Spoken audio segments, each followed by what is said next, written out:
machine, no? Yeah, it isn't blunder according to the machine. But maybe it's this exact variation we were showing, just in a different way. Why can't black just step back, take that pawn with his knight in the center? And this idea of, okay, actually, Pragg finds the best move. I was about to say, Stockfish, the computer, had 3 suggestions there. The move I mentioned, taking that white pawn, would have been fine for black, but this is even better.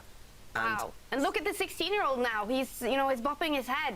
He seems to be sensing that this is good. Yeah, because look at White's knight now. Suddenly, it's kind of threatened. White's knight doesn't have anywhere good to jump. And also, black has this idea of bringing the knight forward later on.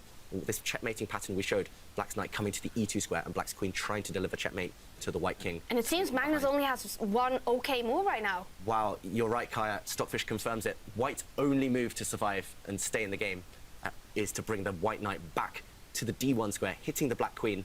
Everything else you can pretty much resign. Is that natural? Yes. Yes. That's the only move. Okay. And if you are forced to find the only move, you usually find it. Okay. It's like you said, like Korchnoi said, you force your opponent to find the only moves. And the other 2 moves that were suggested there by the computer were nonsensical. Okay. They would have just been huge blunders. So, okay, White's knight. Oof, this is really hanging by a thread now for White. White's knight has blocked the second rank. Black was threatening a nasty checkmate. Look at this, Pragg upping the pace of his moves as well and creating threats on every turn. Yeah, I mean, I didn't react earlier because I was struggling to understand, but now I understand. White's queen is just too far offside. It was just greed. And how do you get her back in time? This looks very good for black now. Well, at least very scary for White. Also, the bishop on g3 all the time hanging. I can attack with a queen, we are g5 or e1. All the pieces are pinned, knight on f2 misplaced. And we should never forget about the d-pawn. Just imagine for a second that we trade all the minor pieces out from board, then the d-pawn comes. And doesn't matter if you're 2 pawns up in queen and games or 3 pawns up, as faster your only passer, as better it is. And yeah, you can read Magnus now. He clearly doesn't like the position. Your queen moved to the first row. That looks to me very deadly because it threatens checkmate. And is there a way to prevent, you know, just to prevent this being checkmate? Maybe creating some air for the king, running with the pawn, or it's difficult to see what to do. Struggling to even find a defense here for White, and Magnus clearly struggling as well.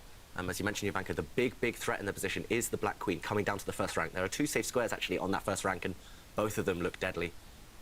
There is only one potential loft is on h3 for the king, but it will never happen because of bishop f5. Like bishop will give the mate after all. Or the bishop can trap you and trap the king. Yeah. White would love to pick up his queen and teleport it back somewhere to the first rank, just to offer some trades or just to create some safety. But no, okay, Magnus does try and create that air for his king, but as you guys mentioned, the only escape square for that white king is up the board on a light square. 8.5 on the bar. Checkmate is just coming. What happens after black brings the queen down to the first rank on the e1 square? It's just, I mean, it's just checkmate it's coming. like just game over. It's just game over. 16-year-old Praggnanandhaa, the youngest player in the tournament against the world champion. This could be a little piece of history in the making. I think we've cursed Magnus. We didn't follow him today, and then he won all his games. As soon as we followed him, he's about to lose. We followed him with Kosteniuk. True. But he's about to lose a sensational game now. Wow. And there we go. White's queen trying to cover the light squares. That's quite clever. Trying to stop the black bishop from joining the action and trapping the white king. But yeah, but Magnus losing the piece after knight g3, queen e5, and potential bishop f5 check. He's just that's just game over. Like the simplest way. First, you have to calculate 40 is seconds. the capture. Yeah. So maybe there are other moves as well. But black's knight going and capturing the white bishop wins on the spot. As Yevgeny points out there are some deadly checks. White's king is just in too much peril. Black could even maybe just push the pawn forward. That would be tempting as well. But knight takes bishop, and look at Magnus. He's realised he's about to lose. At minimum, he's going to lose a knight. Checkmate might be coming as well. No way to save this game. Okay, he takes a pawn, and yeah, black has plenty of ways to win this now. You can just move the knight, you can give a check, you can bring the knight back to where it came from. Any square for a knight works, yeah. Yeah.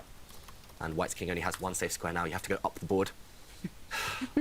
That is not going to be safe. Wow, what a crazy moment, you guys. 16-year-old about to beat Magnus Carlsen.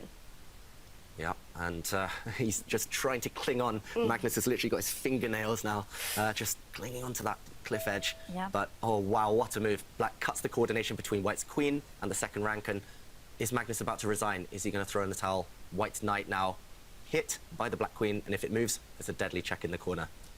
Just game over. Yeah, game over. Wow. Has he ever won before, Praggnanandhaa against Magnus Carlsen in any official game? Don't think so. I don't No, think I so. don't think so. It's a historical moment, and it's here. Magnus Carlsen, the world champion, loses to 16-year-old Praggnanandhaa.